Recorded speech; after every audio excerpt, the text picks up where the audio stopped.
Ladies and gentlemen, a very warm welcome to you. You're watching Encounter.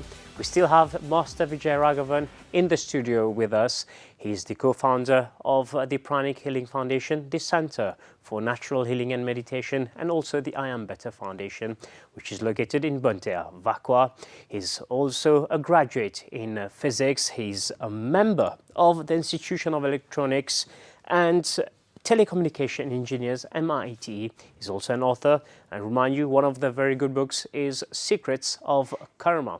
In our previous episode, we were talking about life beyond life, but most importantly about relationships. Master Vijay, thank you very much for still being with us in the studio. Thank you very much, Roshan. When we look around us, you were talking about the high rate of divorce, about the problems people meet in relationships. So please tell us more about what are the difficulties that people meet in relationships nowadays. The difficulties people face has got many levels. The first and foremost thing is acceptance. First of all, because of lack of understanding about my life, what goes into my life, and what is expected out of my life in any lifetime for that matter, there are so many questions. So, the moment there is a stress, moment there is a mismatch in our thinking, our activities, the spontaneous reaction is non-acceptance. So, in the last episode we were actually mentioning about the root cause of why we face what we are facing. This is very important to understand. When we talk about relationship problems, first and foremost thing we have to ask this question: why do we attract people in our life? What is the basis of attracting a particular person in my life as my partner, as my colleague, as my boss, or anybody? That's a very important question to ask. You were mentioning in the last episode that it was kind of your destiny? The word destiny is something that should not be misinterpreted to be something that has to necessarily happen, not necessary. Though we use the word destiny, it is definitely possible to modify or to transform my destiny using what we call free will. In certain levels, it is possible to change my destiny using my free will.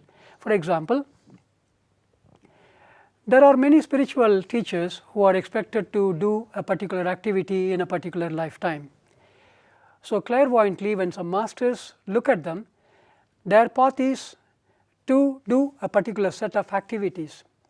But then eventually, the individual decides that this is not something that I would like to do, I would like to do something else.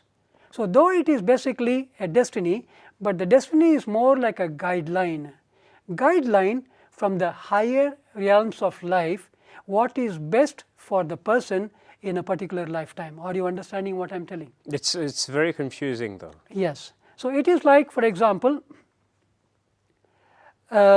sending somebody to a particular country to explore a particular thing. Yeah. The person is expected to accomplish a few things according to what you want them to do. His mission. But reaching that country, the person starts exploring something different. That is exactly what we call free will. So, though you want the person to do a particular thing, but because the person is exercising the free will, he starts exploring things that are not actually a part of the plan that is already destined for him. So, destiny is not something that can be said it has to be this way, not necessary. Why? Because the soul has got what is called a free will, using which to certain level it can basically modify the destiny that it wants to. So, in the problems of relationship, one of the most important aspect to understand is what exactly is the root cause of whatever that I am facing at this moment. This is something that somebody needs to analyze very, very carefully. When two people are together, the closer you are, the greater is the friction, very obvious. Try to keep your hands like this and do Do like this. Do you feel something? Not much. Not much. Put it together and try to see what happens. It's the friction. closer you are, Yeah. there is friction. Yeah. This friction is a part and parcel of the divine plan, that when two people are together, they are expected to learn some very vital lessons. What are these lessons? For example, in a particular lifetime, I have been avoiding responsibility. I don't want to take up responsibility. I keep on avoiding it. I am careless. I don't practice patience. I don't practice tolerance. I don't practice what we call unconditional love. So, in some other lifetime, because this lesson is missing in my life, I will be put into a situation where the person will be compelled to go through this process of learning this lesson. So, Okay. whenever we start attracting difficult partners, it is actually an indication that through these difficult partners, I am expected to cultivate certain virtues. What are the virtues? For example, tolerance, acceptance. So long as I do not focus on the lesson that is meant for me in a particular lifetime, life becomes a struggle. But the moment I understand there is a larger plan to what actually I am facing, then suddenly there is a greater insight into this activity. You become more understanding also. You become more empathetic, put it All this right, way. You yes. actually start seeing the bigger picture rather than seeing what is actually being observed immediately. We have talking about the foundations. We've talking about a few of the projects that have already been launched. Some are already ongoing. We haven't spoken about this, and this is what I really wanted to speak from the beginning. But it got really interesting. Can we talk a little bit about Reiki and Pranic Healing also, and share a bit about its practices around the world? It's become very popular now. I mean, Reiki was very popular before, but now you have Pranic Healing, which is up and coming. First of all, we should keep in mind that Reiki techniques are not a replacement for orthodox medicine. We need doctors, we need medicine, we need all medical treatments. This is absolutely necessary. Reiki simply helps you to boost up your energy level, to help you to have greater strength or balance in the energy centers called chakras. Reiki is very popular primarily because it is a very, very simple healing modality that anybody can learn.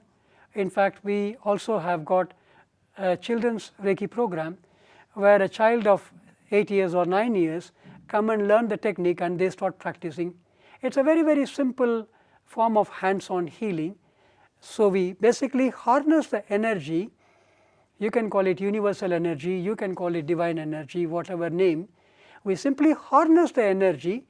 Using our hands, we channel the energy to different parts of the body, including different energy centers. So, when you keep upgrading the energy level of your energy body or the chakras over a period of time, the body also becomes stronger.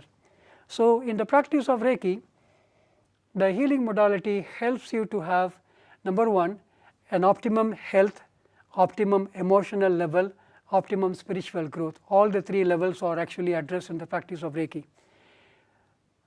The important reason why Reiki has stayed for over 100 years Yes. till now is basically because It's of still the very popular. simplicity. It's absolutely because of the simplicity. And also, in the practice of Reiki, not very great special training is necessary. A person who actually practices Reiki in some way or the other keeps using this energy. For example, whenever you have a pain here and there, naturally the hand goes there. Yes. Without my knowledge, I am actually channeling some energy. Yeah. It is a natural process, the way we are actually being created. Every time you will notice that a baby is crying and the mother is hugging the child, the baby is feel calm and soothing. That's exactly is a form of healing. Comfort. It's a comfort basically. So, Reiki is basically an extension of this fundamental understanding that through our hands we can radiate healing energy. So, there is a system of Reiki which actually was started by a person called Dr. Mikao Usui way back in 1926, and now we are basically talking about more than 150 years of Reiki practice. Extraordinary system, but a very, very simple system for anybody to practice. And then these courses are taught at the center, of course. These courses have been taught in the center way back from 1997 onwards. So the place where we actually occupy now, we are occupying it in Bontervaqua since 2000. Another important aspect of energy healing is pranic healing, which has been up and coming recently, which was taught by the Grandmaster Chow Kok Sui. Yes. Can you please share a bit more about what is pranic healing and help our viewers understand a little bit more about the concept? The pranic healing is, compared to Reiki, I would say it's very, very scientific in its approach. In pranic healing, as compared to Reiki, there is no process called initiation, because Reiki as a technique is imparted through a process called initiation. In pranic healing, we simply learn the art of harnessing the prana, or the life energy as we call it, and then use it for treating different parts of the body. Now, pranic healing has got many levels. The first level, as we call it, basic pranic healing, it simply teaches you to receive the prana through one hand and use the other prana to project to heal a particular part of the body. One important aspect about the pranic healing is it actually talks about a process called cleansing. That means even before I energize a particular part or a chakra, I first clean that area thoroughly. Now remember, together with the physical body, we also have an etheric body. Yes, we did talk about this. Yes. So the imbalance actually begins at the etheric body. In other words, a problem actually begins with the etheric body before it gets manifested in the physical body as an ailment. For example, take solar plexus, one of the energy center. So the solar plexus is above actually the abs and below the chest. Yes, at the point right between here. your rib cage, you have the solar plexus chakra. It actually governs the digestive system. So all the organs that are around here. Around this place, so your pancreas, your liver, spleen to a certain extent, your small and large intestine, all these are actually governed by the solar plexus chakra. So people who have digestive problems or problems around organs in this area, it is all governed by the solar plexus. Absolutely. So here we are talking about how a problem begins at the etheric body. So when the solar plexus chakra starts having problem, how does it have problem? As you said just now, center for emotion, we call it center for lower emotion. Anger, for example, stress, hatred, jealousy, different types of negative emotions, these negative energies start affecting the function of the solar plexus chakra. So in pranic healing, we use the word called congestion. So the solar plexus chakra gets affected with different types of emotions. Over a period of time, the energy starts actually having an effect on the function of the different organs of the body. So because there is no longer free flow of energy to the solar plexus chakra to be distributed to different organs of the body, there is a restriction, there is a blockage in this particular energy center, and consequently the organs that are governed by the solar plexus chakra, they start having problems. So if you look into problems of hepatitis, that is inflammation of the liver, diabetics, problem of the pancreas, ulcer, constipation, many complications related to the digestive system, they actually begin with the malfunctioning solar plexus chakra. So this is one example to make you know that a disease gets manifested in the energy body before it gets manifested in the physical body as an ailment. So you mean before any disease starts manifesting physically, it will already be manifesting on the etheric body, so you're able to know this? Yes, in pranic healing, we actually teach what is called scanning. So when someone is able to use their hands to scan, they know exactly what is the condition of the solar plexus. Is it healthy, is it congested, or what? So using the faculty of scanning, one can easily understand what is happening to the chakras, what is happening to the etheric body.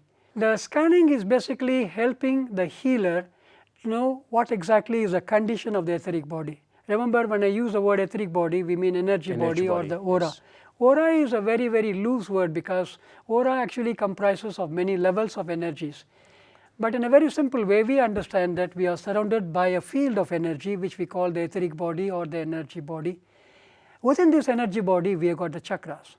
So, a healer, after a certain amount of experience or practice, can identify a specific problem area through scanning. Before it manifests on the physical level. So, that is exactly what we talk about preventive healing. So, pranic healing basically helps us with preventive healing by way of removing that energy that is responsible for a physical ailment. So, if for example, if the solar plexus chakra is full of negative energies including anger, stress and so on, which over a period of time will have an impact on the organs that are controlled by solar plexus chakra.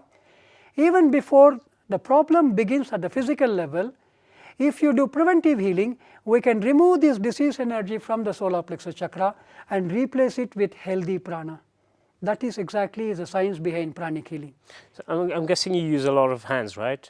You use your hands for the scanning and the scanning is actually done with the hands, yes. All right. Yes, yes. And anyone can do this? Anyone can easily and comfortably learn to do this. Yes, yeah. But the important thing is the commitment to practice. That is very, very important. So many people come and learn many, many healing modalities, but then they simply learn and that's about it. They do not practice. What is required is you learn something and you practice it diligently. That is very, very important. So, in pranic healing, there are essentially three aspects. One is scanning. The second aspect is cleansing. So, an affected area which is not having healthy prana, we clean it thoroughly. After having cleaned it, we replace that negative energies with positive energy. So, when you put fresh prana or life energy into the affected part, over a period of time the body gets healed by itself. Remember, all that we need to do is set a condition for the body to heal itself. So, whether it is a medicine or pranic healing, both simply provide an environment, a condition for the body to heal itself. So, the real healer is the intelligence of the body itself. This is a knowledge that can be acquired with practice. Exactly, exactly. So, the beauty about the pranic healing is it talks about many levels of understanding. For example, I told you about basic pranic healing where you simply learn how to receive prana and project prana. When you come to advanced levels of pranic healing, that is a particular level called advanced pranic healing, where we learn the art of projecting color pranas. Each of the colors have got a specific effect. For example, red has got a warming effect. The warming property of the red prana can be used for dilation, for example. Somebody having an arterial block, using the property of the red prana, one can help a heart patient having an arterial blockage. So, in this way, different levels of pranic healing address with different levels of treatments or ailments. Another interesting level of pranic healing is called pranic psychotherapy, where we talk about psychosomatic problems, where we talk about psychological and psychiatric imbalances. It is a very, very interesting field. Again, a gentle reminder, this is not to replace orthodox medicine at all. We need doctors, professional medical care is absolutely essential, but all that we are basically doing it is like a complementary to the medicine or the medical treatment that you are receiving. So, the pranic psychotherapy as a subject is actually used for disintegrating different types of emotional imbalances that are a part of the chakra. For example, when we talk about stress, yes, in pranic psychotherapy you learn that stress is nothing but an energy. So, if I disintegrate the stress energy from your solar plexus chakra, the relief happens very quickly. So, the pranic psychotherapy is a level to deal with psychological imbalances.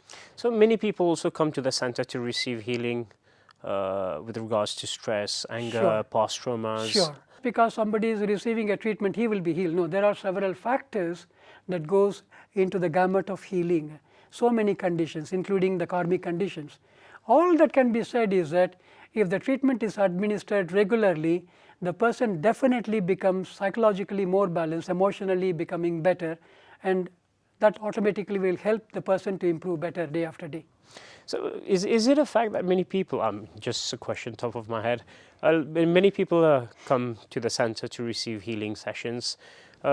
They themselves do not become interested in mastering those techniques and learning how to do it on themselves, and they also probably practice it on their family members and people around them. That is the ideal way. That is the ideal way. One healer in a family is really a blessing, but that healer should be practicing. That is very important. Many a times I find that people learn the techniques but still come to the center to receive healing because they don't want to do it themselves because it's easy, a quick fix. But is there a way of living, is there a lifestyle to adopt whenever you become a healer? We are touching a very sensitive issue, but that is good. Fundamentally, when we talk about the food, we have to look at the food as energy. Yes. When we talk about vegetarian food, the vegetarian food by nature has got more refined energy. Okay. So, in advanced levels of healing, a healer can even feel the quality of energy from different things. For example, if I basically feel the energy of meat on one side and feel the energy of a fruit on the other side, the meat energy tends to be grosser compared to the energy of the fruit on the other side. So, your hands, your fingers become sensitive to feel the quality of the energy. So when we talk about food, it's like the same way you feel a chakra is how scanning. You feel. It's how you scan. Scan, yes. Exactly. This is also a form of scanning where you feel the quality of the energy. So when we talk about food, the most important thing to remember is that we are talking from the energy perspective. So for a person who is on the spiritual path, the finer the food you take, the better it is for your spiritual practices. Why?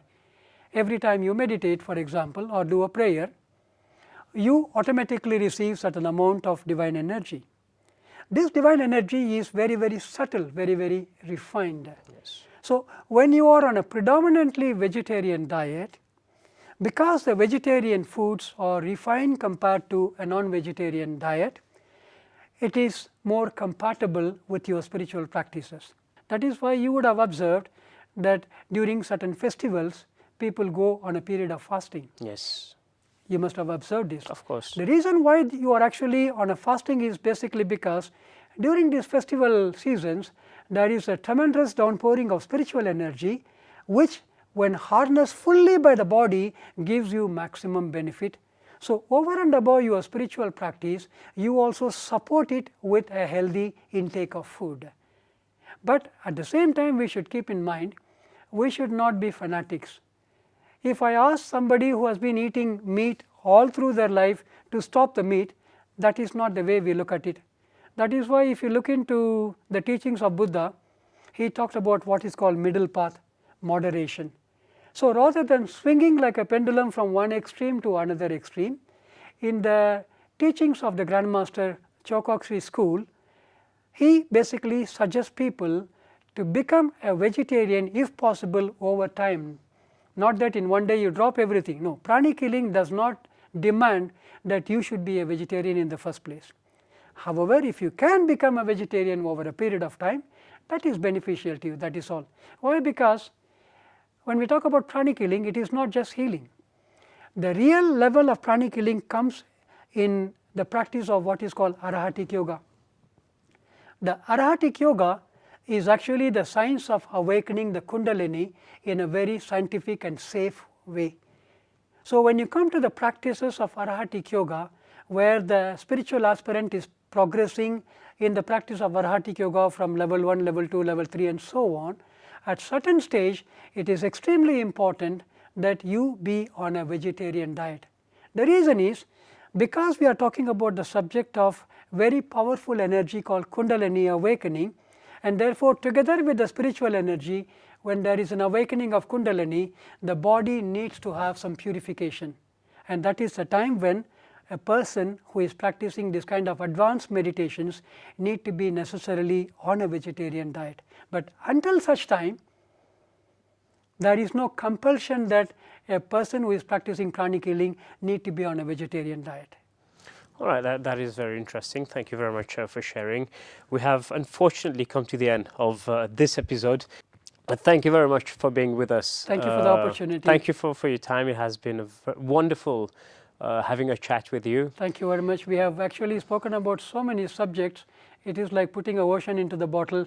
So we need time to discuss more and contemplate on all these subjects. We have now come to the end of this episode of Encounter. We thank you very much for your attention and for being with us. Stay tuned. We catch you again next week for another episode.